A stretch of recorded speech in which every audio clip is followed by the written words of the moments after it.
Sesaat lagi Anda akan menyaksikan Dua Sisi dipersembahkan oleh Wadimor, tentu sarung kita.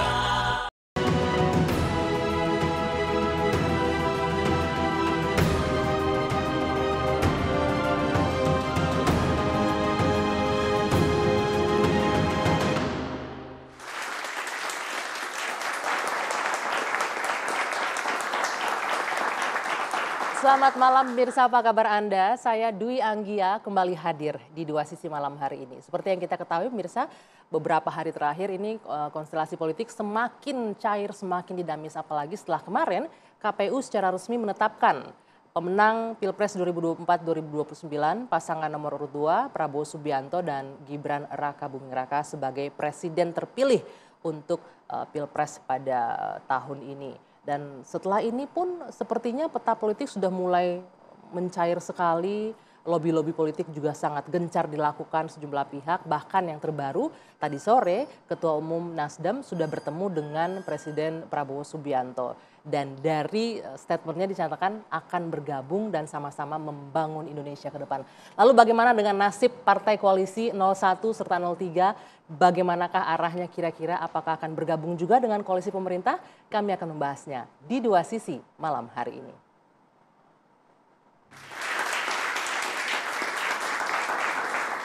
Jelas sekali tadi Pak Prabowo menyebutkan tidak ada lagi tuh sakit hati, perasaan dan lain-lainnya. Kita lebih mengedepankan harapan masyarakat nih. Jadi tinggalkanlah sudah pertarungan yang sudah selesai. Nah, kami akan bahas malam hari ini. Sudah hadir bersama saya dari ujung sebelah sana Bung Andreas Hugo Parera, politisi PDI Perjuangan. Selamat malam Bung Andreas.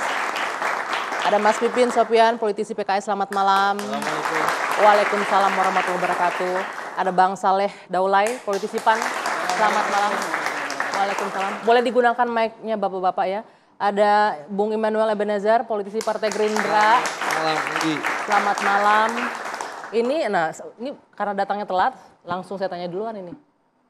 Pertemuan tadi Pak SP dengan Pak Prabowo bertemu ya hari ini. Akhirnya kalau saya sih ngelihat ini sudah diduga lah, sudah terukur begitu lah. Pak SP pasti akan merapat. Tapi tadi udah jelas kan akan bergabung.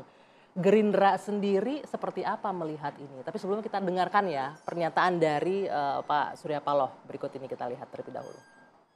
Nah, berangkat dari sinilah kenapa saya katakan Nasdem hari ini menyatakan kembali menegaskan, bukan hanya yang pertama, mendukung pemerintahan baru di bawah kepemimpinan Bapak Prabowo Subianto dan Mas Gibran.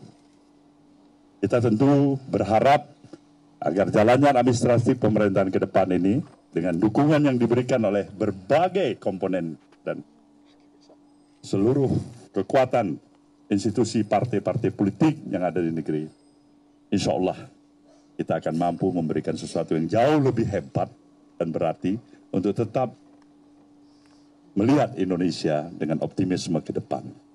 Artinya sekali lagi saya katakan kita siap untuk memberikan dukungan sepenuhnya ya kan, kepada pemerintahan baru di bawah kepemimpinan Pak Prabowo Subianto dan Mas Gibran.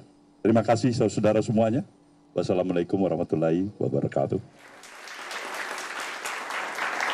Sudah siap langsung, nih gerakannya cepat sekali nih Pak SP ini. Sat langsung bergabung. Gimana responnya dari internal sendiri? Kalau Pak Prabowo kan bilang udah akan merangkul semuanya ya. Tapi apakah semua satu suara? Kita sangat menyambut dengan riang gembira ya, karena biar gimana pun bangsa ini tidak bisa dibangun dengan beberapa partai, apalagi dengan seorang Prabowo sendiri. Ini harus semua komponen bangsa harus bersatu, punya tanggung jawab yang sama. Apalagi Pak Prabowo bilang bersatu itu nggak mesti harus semua di dalam, ada juga yang di luar. Artinya oposisi pun bagian besar dalam membangun bangsa ini ke depan. Welcome dengan oposisi juga ya? Sangat senang kita. Jangan juga gini, jangan sampai pemerintahan Pak Prabowo ini tanpa ada yang mengontrol. Itu bahaya juga. Biar gimana pun kekuasaan yang benar adalah harus ada yang mengontrol. Check of balance itu penting. Fungsi checks and balances di DPR juga harus berjalan. Penting ya? Itu check balance-nya itu nggak bisa harus pemerintahan Prabowo Gibran ini harus ugal-ugalan, nggak bisa. Saya pendukung Prabowo.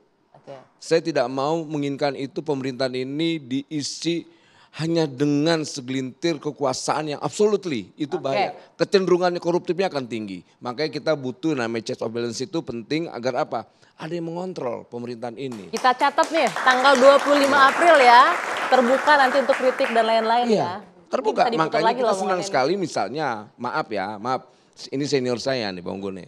Kalau seandainya PDIP mengambil peran oposisi, karena tanpa ada PDIP, saya yakin demokrasinya akan lemah. Oh sebentar, ini kayaknya langsung nolak PDIP untuk bergabung, langsung disuruh jadi oposisi Bang Andreas, gimana?